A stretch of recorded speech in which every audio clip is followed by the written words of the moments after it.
안녕하세요. 오늘부터 상주 FM이 야심차게 준비한 상주 FM 93.9MHz 김철희의 문화살롱을 진행할 상주지킴이 김철희 인사드립니다. 상주 FM 93.9MHz는 매일 저녁 7시 애청자 여러분을 찾아갑니다.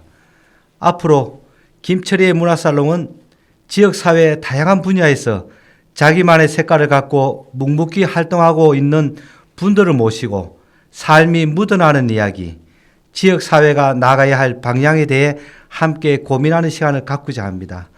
오늘 그 첫 번째 주인공으로 얼마 전 네 번째 수필집 눈빛으로 이야기하고 싶은 나를 출간한 정경혜 작가님을 모셨습니다. 먼저 작가님을 소개해드리겠습니다. 월간 순수문학으로 등단하고 수필집 같은 빛깔로 물들어 간다는 것은 까치발을 딛고 내 마음의 덧신 등 모두 4권의 수필집을 냈습니다. 개간문예 작가상, 제5회 경북작가상, 제10회 송원 수필문학상을 수상하고 올해 순문학회 회장을 맡아 활발한 활동을 해오고 있습니다. 안녕하세요. 안녕하세요. 그동안 어떻게 지내셨어요? 많이 바쁘셨죠? 예, 수필집을 내고 또 그 송원 문학상 받고 좀 수필에 대해서 조금 더 열심히 써야 되겠다는 생각 때문에 수필도 좀 쓰고 여러 가지 생각도 하고 그렇게 지내고 있습니다. 첫 번째 손님으로 출연하시게 되셨는데 기분이 어떠신지, 그리고 저희 상주 FM 93.9MHz 애청자 여러분께 인사 먼저 부탁드리겠습니다. 네, 반갑습니다. 상주 FM 93.9MHz 상주 방송에 김철희의 문화살롱을 이렇게 진행하는 걸 보고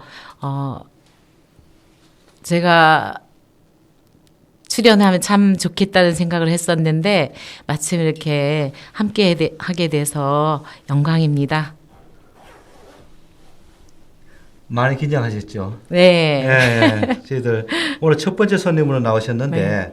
얼마 전에 네 번째 수필집을 내셨어요. 네. 오늘 모시게 된 것은 그 네 번째 수필집에 그동안에 엄청난 노력으로 책을 내셨는데 아직 책을 못 보신 분들이 계세요. 네. 이 책에 대해서 얘기를 나누고자 오늘 첫 번째 손님으로 모셨습니다. 네. 먼저 본격적인 이야기를 이어가기 전에 네. 이 책이 어떤 내용인지, 어떤 책인지에 대해서 한번 소개를 부탁드리겠습니다. 제가 그 세 권의 수필집을 내고 이번에 네 번째인데 이 수필집은 조금 더 세밀하다고 할까요?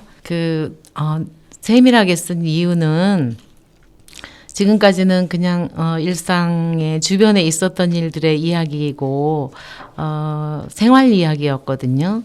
그런데 생활 이야기라도 조금 쓰고 싶은 것만 쓰고 그랬던 부분이 있다면 이번에는 정말 이런 얘기까지 쓸 수 있나 싶을 정도로 세밀하게 썼어요. 그 배경에는 경북대학교 석사 논문이 있어요. 그 대학원 문학치료학과에서 공부하며 작가 이상과 카프카를 중심으로 문학치료적 관점에서 본 공포 감정에 대한 논문을 썼거든요. 그 우연히 이상선집이라는 이상의 그 작품집을 만나게 되면서 공포의 기록이라는 수필에 마음이 갔어요. 그 작품으로 쓴 논문인데 이 논문을 계기로 작가 이상에 대해 좀 더 알게 되고 애틋함을 갖게 되었거든요. 근데 논문 쓸 자료를 찾다가 참으로 아쉬웠어요. 그게 뭐냐면 이상이 쓴 수필은 그리 많지 않거든요. 시와 소설이 많고. 그런데 그가 살면서 느끼는 어떤 감정 같은 걸 알기가 어려웠거든요. 시 같은 경우도 굉장히 어려웠거든요. 이해하기가. 그래서 그런 걸 보면서 또 어떤 글에 대한 평가나 평론 아니면 논문마다 그 평가가 달라요. 또 이상에 대한 건. 예. 그러다 보니 내가 쓰는 수필은 좀 더 세밀하면 좋겠다. 그런 자각이 들었어요. 그래서 이번 네 번째 수필집은 속속들이 드러낸 작품이 많습니다. 그러시군요. 세 번째 수필집 내 마음의 덧시를 출간한 지 5년 만에 네. 책을 내셨어요. 네. 그러면 그 상간에는 뭐 주로 어떤 활동을 하셨어요? 계속 수필만 써 오셨는지 안 그러면은 다른 활동을 해 오셨는지. 저는 제가 그 수필이라고보다 처음에는 일기글을 주로 썼어요. 예, 일기글을 썼는데 그거는 어떤 계기가 있었냐면 저희 아버지가 돌아가시기 이틀 전에 제가 아버지가 읽으시던 책들을 가져왔거든요. 아버지 책장에서. 예. 그런데 아버지는 늘 일기를 쓰셨거든요. 그런데 일기가 단순히 그날 있었던 일의 기록이었어요. 그래서 그 일기장을 제가 한 권을 기념으로 갖고 왔어요. 돌아가시기 전에 이제 갖고 와야 되겠다 하고 집으로 가져왔는데 그걸 쭉 보면서 아버지가 참 열심히 사셨구나. 그런 생각을 하면서 그런데 참 아쉬웠던 거는 아버지가 이런 일이 있을 때 어떤 마음이셨을까? 그런 궁금함? 그렇지만 그걸 돌아가셨으니까 들어볼 수는 없잖아요. 그때의 마음을. 그래서 내가 쓰는 글은 일기는 내 느낌이 좀 들어가면 좋겠다. 그런 마음으로 일기글을 쓰기 시작했죠. 대부분 작가들은 글을 쓸 때 어렸을 때부터 글을 써왔다든지 이런 부분들이 많아요. 네. 그러면 작가님은 첫 수필집을 나이집으로 볼 때 언제 쓰셨는지? 저는 40살. 그러면 늦게 글 공부를 하셨네요. 그 전에는 예. 제가 책벌레였어요. 학창 시절에도 친구들하고 놀기보다 책을 주로 읽었거든요. 그래서 친구 집에 놀러 가도 그 집 책장을 기웃거렸어요. 그래서 책장이 없는 집에 가면 너무 재미가 없는 거예요. 그래서 이제 책장을 둘러보다가 내가 읽지 못했던 책이 있다 이러면 그때 너무 기분이 좋아서 그 책 읽고 친구가 오죽하면 너는 책 보러 왔니? 놀러 왔지? 이러면서 책 좀 그만 봐 이러고 그랬던 기억이 있어요.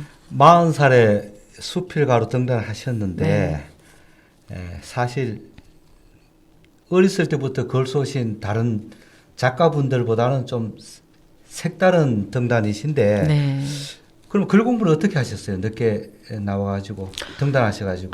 제가 그 상주 도서관에서 박찬 선생님이 제가 이제 그 글을 지도하신다는 말은 들었는데 저는 그때는 그 주부 독서회를 도서관에 제가 책을 좋아하다 보니까 도서관을 자주 이용을 했거든요.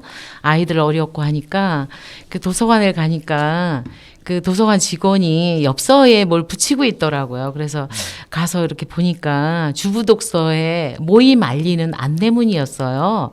그래서 이 모임에는 누가 들어갈 수 있냐, 나 같은 사람 들어가도 되냐 이렇게 물어보니까 너무 좋죠 하면서 바로 전화번호 주소 알려달래서 그걸 저한테 보내주더라고요. 그래서 제가 주부 독서 모임에 가입을 했죠.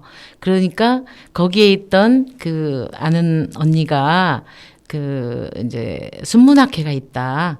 근데 순문학회 들어오면 글도 쓰고 하니까 제가 이제 그 독후감 같은 거 우리 쓰고 했는데 주부 독서회에서 그걸 보고 글도 잘 쓰는데 거기 순문학회 들어와라 이래서 제가 순문학회를 들어가게 됐어요. 예. 제가 보니까 지금까지 4권의 수필집 중에서 두 번째 수필집 까치발을 딛고 이 부분은 제가 기억이 좀 납니다. 제가 기자 시절 때 이 책을 제가 소개한 적도 있었는데 그 본격적인 수필 창작 공부는 아마 제가 볼 때는 두 번째 수필집이 의미가 있다 생각하는데 여기에 대해서 한번 좀 얘기 좀 들려주시죠. 제가 첫 번째 수필집 같은 빛깔로 물들어간다는 것은 그 일기글을 묶었다고 했잖아요. 그래서 일기글을 묶고 본의 아니게 그 출판 기념회를 크게 했어요. 그러다 보니까 너무 부끄러웠어요. 일기글을 이렇게 세상에 내놓고 남들에게 이렇게 알렸다는 것이. 그래서 그 이후에는 이제 조금 더 수필을 공부를 해야 되겠구나. 수필을 쓰려면. 그러던 차에 그 지방 그 신문을 구독을 봤거든요, 저희가. 근데 신문에 대구 수필 창작대학이라는 안내문이 떴더라고요. 그래서 제가 그 문구를 보자마자 무작정 등록을 했어요. 그래서 거기에 가니까 수필에 대한 그 열정이 아주 남다른 홍옥선 수필가가 지도 교수로 있더라고요. 근데 그분에게서 이제 수필 이론이라든가 어떤 그 수필을 어떻게 써야 하는지 그런 공부를 좀 했어요. 일주일에 한 번씩. 그래서 그 결과물로 나온 게 두 번째 네. 수필집 네. 까치발을 딛고. 그럼 세 번째 수필집 내 마음의 덧신 네. 이 부분은 뭐 어떻게 따로 한번 추억 기억나는 일이 없습니까? 제가 이 내 마음의 더신이라는 거에 대한 애착이 참 있어요. 그게 뭐냐면, 그 한국문인협회에서 해외 문학 심포지움을 가거든요, 매년. 예. 근데 제가 거기에 이제 월간 문학에 오는 그 책자를 보고 제가 신청을 했어요. 저도 가겠다고. 그래서 이집트부터 가기 시작을 했는데 매년 한 번씩 가거든요. 근데 이 러시아에 갔을 때 그 톨스토이 기념관을 갔거든요. 그랬는데 거기 들어가려고 하는데 저를 막 잡아요, 누가. 그래서 왜 그러냐 그러니까 이 덧신을 신고 들어가야 된다는 거예요. 덧신을 신고. 예. 그래서 보니까 부직포로 된 건데 이게 장화 같아요. 맞아요. 천인데 그걸 신발 위에 신게 하더라고요. 그래서 어머 왜 신발을 벗고 가게 하던지 차라리 왜 이렇게 신고 가게 하나 이랬더니 그래서 이제 그 들어가서 제가 그 톨스토이의 그 살았던 그 집이거든요, 기념관이. 살았던 집이에요. 침대, 소파, 의자 생각, 이런 작가의 것들이 생각. 예. 그런 것들이 그대로 있어요. 어린 시절 썼던 의자, 태어날 때 거기서 받았다는 소파 이런 것들이 그대로 있거든요. 그리고 침대가 있었는데 그 위에 톨스토이 옷이 딱 놓여져 있어요. 그냥 왜 살짝 벗어놓고 어디 나간 것처럼. 근데 그런 것들이 고스란히 남아있는 걸 보고 그 덧신의 소중함을 그때 알게 된 거죠. 덧신하면 우리가 어린 시절에 양말을 보호하기 위해서나 내 발을 보호하기 위해서 신던 것들이 덧신이잖아요. 그런데 여기는 그 어떤 누군가의 발이나 양말을 보호하는 것이 아니고 오로지 톨스토이를 보호하기 위한 톨스토이를 보호하기 위한 그런 거라는 생각 때문에 그걸 보면서 이제 제가 내 마음의 덧신이라는 글을 썼거든요, 수필을. 그래서 그게 참 굉장한 감동으로 왔거든요, 그 당시에. 요즘에는 이제 우리나라에도 어디 이렇게 기념관, 미술관 이런 데 가면 덧신을 신는 곳이 덜어 있더라고요. 근데 그때는 그게 아주 생소하고 예, 처음 제가 보는 거기 때문에 굉장히 이렇게 좀 의아하면서 감동이었어요. 그래서 그 작품의 내 마음의 덧신이라는 수필의 제목을 세 번째 수필집 제목으로 썼죠. 오늘은 수필 이야기인데 네. 문학의 그장 톨스토이 얘기까지 나왔어요. 네. 예. 작가님은 그 수필을 지금까지 써오셨는데 네. 수필에 대해서 수필을 뭐라고 생각하세요? 수필 하면 글쎄요, 삶 이야기. 단순하게 삶의 이야기. 네. 예, 그게 국한될까요? 거기에는 수없이 많은 이야기도 있고, 네. 그러면 지금까지 네. 네 권의 수필은 저는 사실 뭐 다 읽어보지 못했어요. 네. 하지만은 작가님이 추구하는 수필 세계가 있지 않습니까? 네. 나는 이런 수필을 추구한다. 대부분은 어떤 작가들은 이제 서정 수필, 네. 자연을 노래하는 수필을 쓰시는 분도 있고 이야기를 좀 이제 즐겨 쓰시는 분도 있어요. 네. 그 작가님은 어느 취향이신지?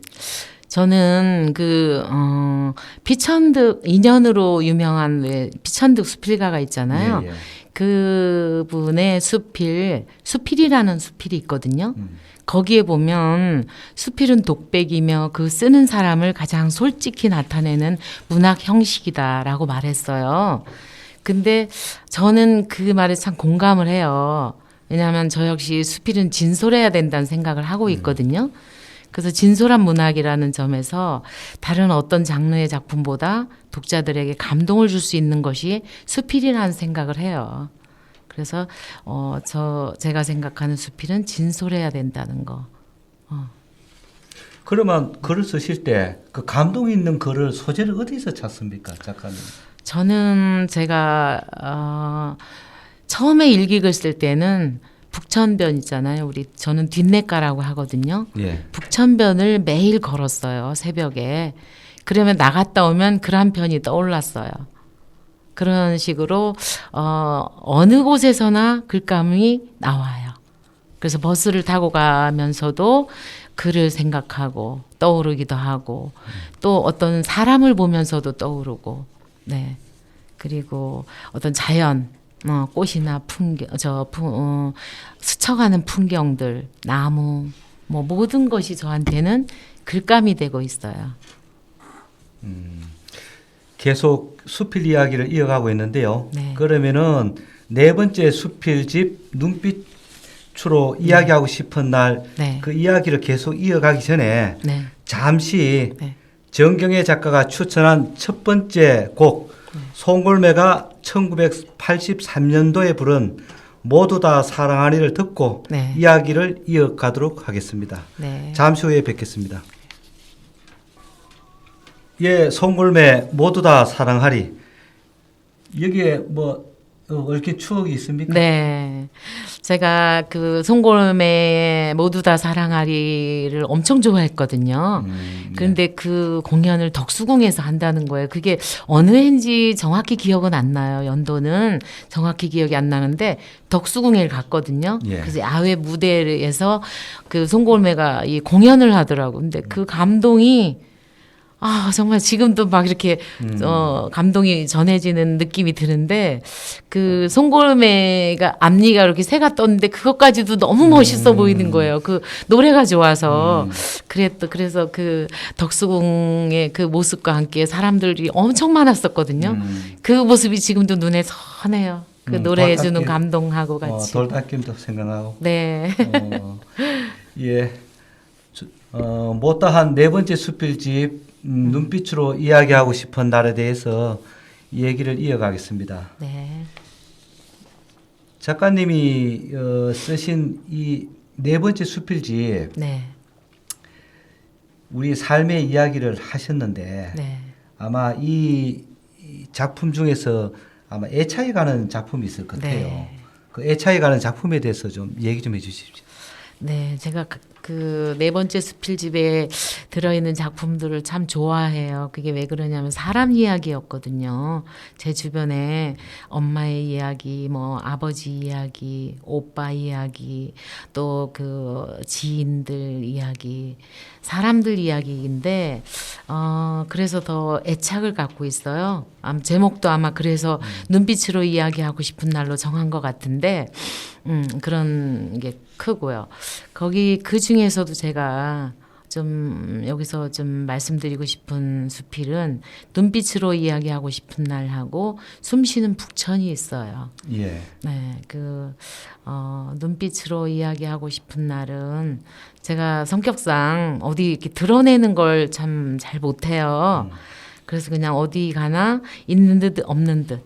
있는 듯 없는 듯 조용하게 그렇게 있고 싶다고 말하는데 어느 날 제가 이 카카오톡 카카오톡이 있잖아요. 예, 예. 거기 카카오 스토리가 있는데 제가 찍는 사진 찍는 걸 좋아하다 보니 사진을 거기에 이렇게 올렸었어요. 근데 처음에는 그걸 모르고 남들에게 다 공개됐어요. 근데 나중에는 이제 제가 보여주고 싶지 않은 거는 나만 보기로 해서 하게 됐는데 그러다 보니 친구들이나 아는 사람들이 왜 자기 사진을 안 올리냐. 사진 좀 올려라. 이렇게 하더라고요. 그래도 안 올렸어요. 늘 풍경 사진 그런 것들을 올리고 이랬는데 어느 날 이렇게 사진 제 얼굴 이렇게 나온 사진이에요. 얼굴만. 근데 그게 갑자기 올리고 싶었어요. 왜 그랬는지는 모르겠어요. 근데 그 사진을 올리면서 그 수필이 시작이 돼요. 이야기가. 근데 이제 배경, 그 이면에는 뭐가 있었냐면 풍경이나 어떤 구름, 꽃, 자연 이런 것들 이렇게 주로 사진을 찍어. 제가 사진 찍는 걸 참 좋아하거든요.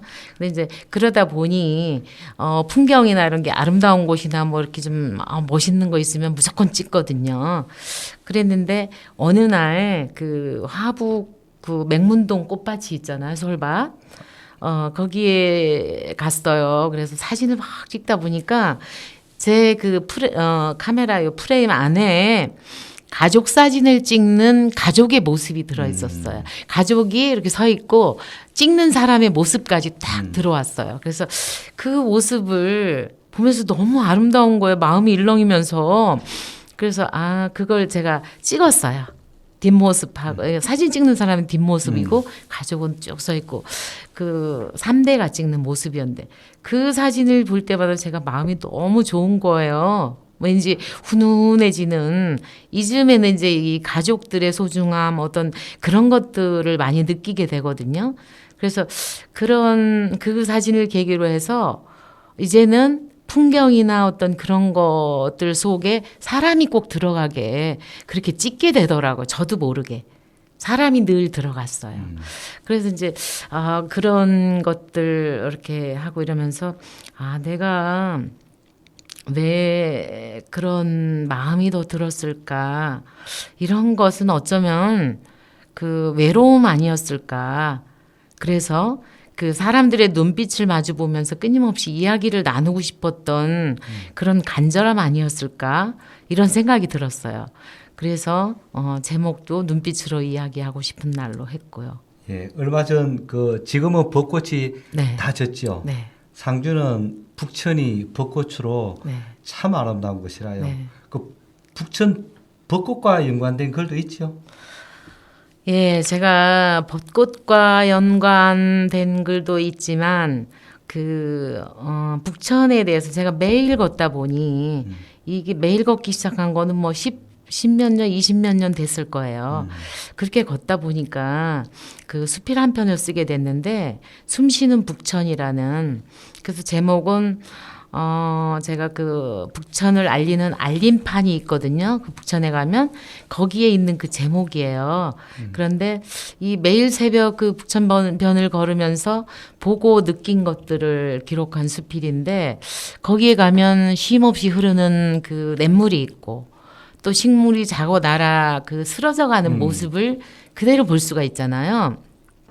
그리고 그들과 어우러지는 새와 그 각종 그 물고기들 그런 것들하고 또 사람들 오가는 사람들이 있었잖아요. 그 사람들의 그 미소하고 그 냇물이나 어떤 그 새 물고기 이런 것들이 어우러지는 모습이 참 제 마음에 참 와닿았고 훈훈했어요. 그래서 저도 그 하루에 일과 중 하루에 한 번은 네. 제가 북천을 네. 걸어 보려고 참 노력도 많이 하고 네. 가끔 가다 찾아요. 그리고 저는 그 숨쉬는 북천을 제가 한번 읽은 적이 있어요. 네. 여기 보니까 좀 전에 작가님이 말씀하신 그 새의 이야기, 네. 민물고기의 이야기, 민물고기를 이름도 생소한 민물고기를 어디서 찾으셨는지 그 하나하나 다 이름을 붙이셔가지고 네. 그걸 쓰셨더라고요. 그걸 참 궁금해하세요. 근데 예. 저도 제가 모르는 것들은 이 알림판에 보면 여기에 서식하는 동물 이름들이 쭉 나와요. 새, 물고기, 식물 이런 것들이 다 나오거든요. 그래서 거기에서 보고 제가 이제 그걸 찍었죠 사진으로. 그래서 또 찾아봤어요. 인터넷에 검색을 해보니까 어떤 새인지 어떤 식물인지 그게 이제 그러면 또 가서 이게 그거였지 이 식물이 그거였지 꽃말이가 이거였지 뭐 이러면서 그 알림판에서 참고를 했어요 사실은. 그러면 저는 네. 상주가 네. 참 아름다운 것도 많은데 네. 상주가 슬로시티의 고장이기도 하거든요. 예. 공갈못 가보셨어요? 네. 공갈못. 예. 아, 거기도 그와 가봤죠. 연관된 수필도 한번 쓰신 적이 있는지?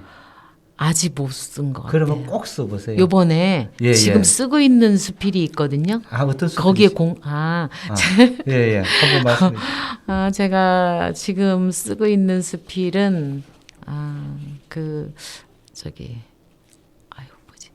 갑자기 생각이 안 나네.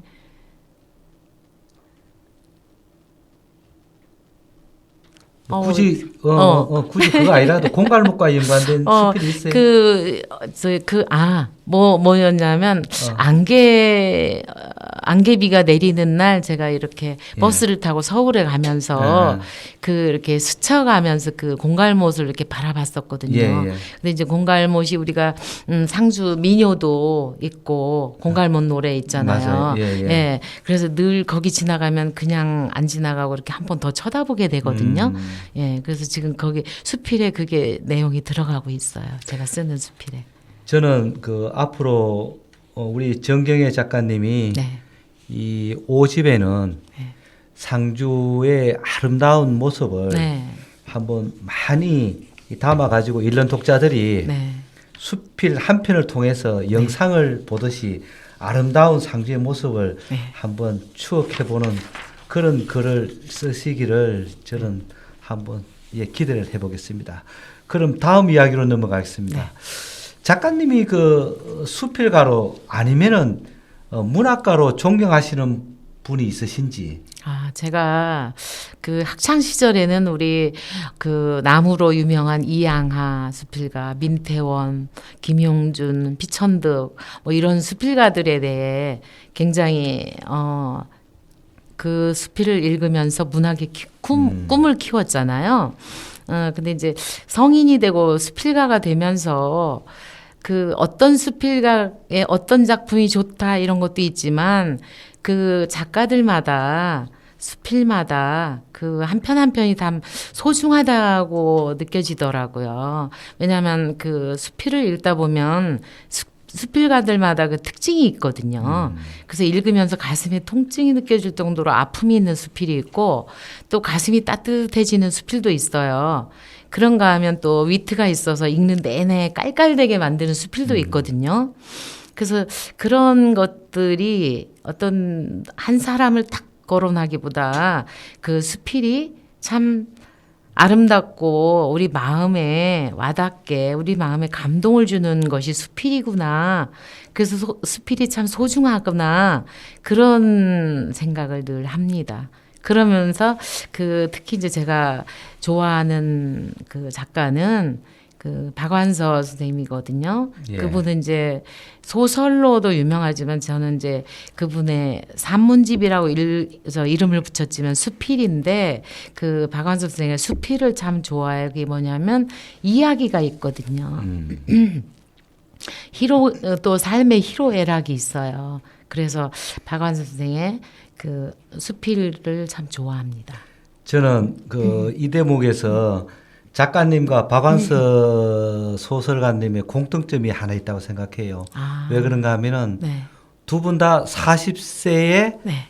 글을 쓰시기 시작하셨어요. 네, 맞아요. 그러니까 여성분들이 40세에 등단하시는 예는 사실 극히 좀 드문 예거든요. 네. 그러면은 그 지금까지 글을 써 오시면서 네. 독자들한테 네. 꼭 추천하고 싶은 뭐 글 작품이 있으시면은 소개를 좀 부탁 좀 드릴게요. 네, 제가 요즘 어떤 책을 읽고 있냐면 전에 읽었는데 이렇게 보관한 책들이 있거든요. 제가 제 책장에 보면 정말 학창 시절부터 읽던 책도 저는 그대로 가져왔어요. 가지고 와서 읽고 있는데 한 번씩 다시 읽어보면서 또 감동이 또 남다르게 느껴지는 것들이 있어요. 근데 이제 여기 보면 제가 그 박완서 선생의 글을 좋아한다 그랬잖아요. 예, 예. 근데 이번에 이제 지금 읽고 있는 책이 박완서 선생의 산문집 두부라는 그 작품집이거든요. 예. 그걸 읽고 있는데 거기에 보면은 그 수필 마음 붙일 곳이라는 수필이 있어요. 거기 그 글을 읽으면서 제가 참 마음에 와닿아요. 그게 뭐냐면 이 작가가 교회 한 음식점에 갔다가 담 밑에 버려진 듯 피어진 채송화 꽃을 보고 반색을 한 거예요. 그래서 저는 이 부분에 감동을 받았는데 꿇어 엎드려 씨를 받았다고 썼어요. 그래서 제가 거기에 너무 감동을 받았는데 이분이 그래서 어떤 마음으로 이렇게 했는지가 제가 다 알지는 못하지만 제가 느껴지는 거예요. 그 마음이. 그래서 그 담 밑에 버려진 듯 핀 채송화꽃의 씨를 꿇어 엎드려 받으면서 옛날 것들을 추억하는 그 내용이에요. 근데 이분이 이제 하시는 말씀이 너무나 오래 그 정처 없이 떠돌아서 이제는 화려하거나 어떤 신기한 꽃이 아닌 그러나 그 마음 붙일 수 있는 그런 꽃을 소원한다. 이렇게 썼거든요. 예. 그래서 이분이 어떤 화려함보다는 그 어떤 옛날을 추억할 수 있는 이분이 여기에 쓴 게 뭐냐 그 마음 붙일 곳에 나오는 그건 뭐냐면 뒤란 있잖아요. 뒷뜰. 뒷뜰. 예. 우리 옛날 그 어릴 적에 살 때 보면은 뒷뜰에도 그 화단이 있었거든요. 저도 뒤란을 참 이분도 뒤란이라고 썼는데 그 뒤란을 제가 어느 정도 좋아하냐면 문학기행이나 어떤 이런 데를 가도 저는 항상 뒷뜰을 보고 와요. 예, 뒤란을. 그렇듯이 이분도 그 뒤란에 대한 그 추억이 있는 거예요. 그래서 그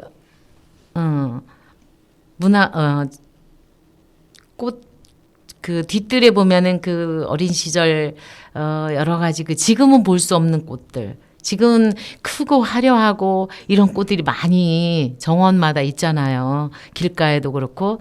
그렇지만 간혹 그런 것들이 보여요. 저 같은 경우도 그 황매화가 어릴 때 보던 그게 갑자기 생각나요. 골담초하고 장독대 옆에 있던 골담초 또 황매화 이런 게 심고 싶어서 막 꽃집에 가보고 이러거든요. 그거 좀 사다 심으려고. 근데 이분도 그런 것들에 대한 애착 그리고 쌀이빗자국 저도 이거 며칠 전에 글을 썼거든요. 쌀이빗자루 그 자국을 보고. 근데 이분도 그런 것들을 추억하시는 거예요. 그래서 그 마음 붙일 곳이라는 그 수필이 제목에서도 느껴지지만 이런 어린 시절을 추억하면서 그 시절을 다시 한번 이 마음이 가고 싶은 곳이잖아요. 어린 시절의 그곳은. 그래서 그래서 그 박완서 선생님의 수필 마음 붙일 곳을 추천하고 싶어요. 예, 고맙습니다. 네. 그럼 잠시 이쯤해서 두 번째로 정경혜 작가가 선곡한 곡은 톰 존슨이 부른 팝송 딜라일라인데요. 딜라일라는 구약 성경 사시기 14장에 나오는 이스라엘의 영웅 삼손을 배반한 창녀 들릴라의 이야기입니다. 이 배신녀 들릴라를 주제로 한 노래 딜라일라를 영국의 유명 가수 톰 존슨이 불러 세계적으로 히트시켰지요. 우리나라에서는 1968년 TBC TV의 조용호 PD가 곡을 번안해 가수 조영남이 불러 잘 알려졌습니다. 박정희 군사 정권에 의해 20년간 금지곡이 되기도 했던 톰 존슨이 불렀던 딜라일라 한번 듣고 이야기를 이어가겠습니다. 오늘 김철의 문화살롱 첫 손님으로 정경혜 수필가를 모시고 이야기를 나누고 있습니다. 어느덧 저희들이 얘기를 나눈 지가 좀 한참 됐습니다. 네. 예, 많은 이야기를 나누면 좋겠는데 이제 저희들 서서히 마무리를 들어가야 할 시간입니다. 작가님 그 네 번째 시집 이후에 수필집 이후에 대부분 작가들이 한 3, 4년 뒤면은 이제 그 다음 작품집을 내는 걸로 그래 알고 있습니다. 네. 앞으로 다섯 번째 수필집은 어떤 수필집을 구상하고 있는지 그리고 지금 순문학교 회장으로서 지역에서 문학 활동을 어떤 활동을 통해서 저변 확대를 위해서 이제 노력을 해 나가실지 이 부분에서 말씀을 듣고 오늘 이야기를 마무리하는 걸로 그래 하겠습니다. 네. 저는 지금까지 삶 이야기, 그 중에서도 나와 주변 이야기를 주로 써왔어요. 근데 앞으로도 주변 이야기는 쓸 거예요. 그런데 그 중에서도 제가 상주 이야기로 쓰고 싶어요. 그래서 제 고향은 경기도 안성이거든요. 근데 안성을 떠올리면 늘 그 그리움이 밀려오면서 목이 메요. 그래 고향은 그 그리움 그 자체거든요. 저한테는. 근데 반면 상주는 제가 살고 싶은 곳이에요. 평생 살고 싶은 곳. 그래서 제가 살고 싶은 상주에 대해서 좀 더 알고 싶고, 그리고 조금 더 상주에 대해서 수필로 좀 빚어보고 싶은 그런 마음이 있거든요. 요즘 그 작업실을 오갈 때마다 왕산 역사공원을 걷는데 글감이 떠오를 때마다 요즘 한 편 한 편 수필을 쓰고 있어요. 그래서 수필을 매개로 하여서 상주의 과거, 현재, 미래를 짚어보고 그 삶의 희로애락을 이야기하고 나의 노년을 진솔하고도 살뜰하게 꾸려가고 싶어요. 그리고 이제 그 제가 처음에 조금 수필을 쓰면서 외롭다고 얘기를 했잖아요. 예. 상주에는 그 수필을 쓰는 분들이 별로 없으세요. 예, 그렇죠. 그런데 그래서 제가 그 상주대 경북대 그 평생교육원 분원에 강좌 그 수필로 빚어낸 삶 이야기 강좌를 개설했었거든요. 그래서 거기서 한 해 열심히 하고 2019년도에 열심히 해서 문지까지 냈는데 그만 2020년에 코로나가 생기면서 모이질 못하니까 그냥 간신히 그 한 해 하고 멈췄거든요, 지금. 그때 그 수강했던 분이 이번 신춘문예에 당선했어요. 예, 그런 기쁨도 있었는데 그 멈춘 것이 참 아쉬워요. 그래서 열심히 수필을 쓰고 싶어 하는 분들은 좀 계속 같이 이렇게 만나면서 쓰고 이랬으면 좋겠어서 어떤 그 평생교육원이나 도서관 같은데 수필 강좌를 좀 개설해 달라고 할 생각이에요. 예. 예, 오늘은 정경애 작가를 모시고 수필에 대해서 이야기를 나눠봤습니다. 작가님은 40세에 적지 않은 나이에 주부로서 수필을 쓰시기 시작하셨고 이제 어느덧 4권의 수필을 발간하시고 5번째 수필을 준비하고 있습니다. 그리고 순문학회 지역에서 수필이 불모지인 상주에서 수필 문학 저변 확대를 위해서 힘쓰겠다 이렇게 말씀하셨습니다. 오늘 초대에 응해 주셔서 고맙습니다. 못다한 이야기 다음에 5번째 수필집 빨리 내셔가지고 그때 한번 다시 한번 얘기를 나눌 수 있도록 그래 했으면 좋겠습니다. 오늘 얘기를 마무리하기 전에 뭐 혹시 못다한 이야기라든지 하고 싶은 말씀이 있으시면 마지막으로 우리 상주 FM 93.9MHz 애청자 여러분께 말씀해 주시기 바랍니다. 예, 제가 수필가 금화 핀천득 선생이 1985년 10월에 출간한 금화문선 그 책머리글에서 하신 말씀이 있거든요. 나는 아름다움에서 오는 기쁨을 위하여 가끔 글을 써왔다. 그리고 그 기쁨을 나누기 위해서 발표하였다.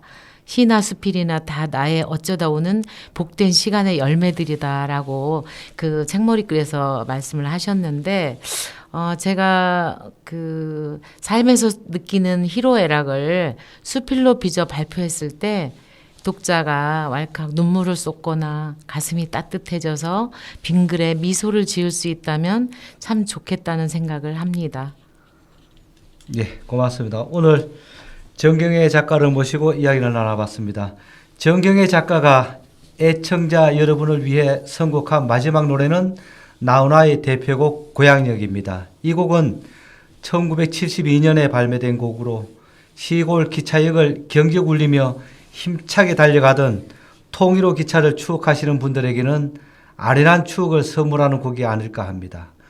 앞으로 제2의 고향 상주의 이야기를 수필로 써고자 한다는 정경애 작가의 근성을 빌어보면서 이 노래 들어보겠습니다. 저는 다음 시간에 또 다른 이야기를 갖고 여러분을 찾아가겠습니다. 감사합니다.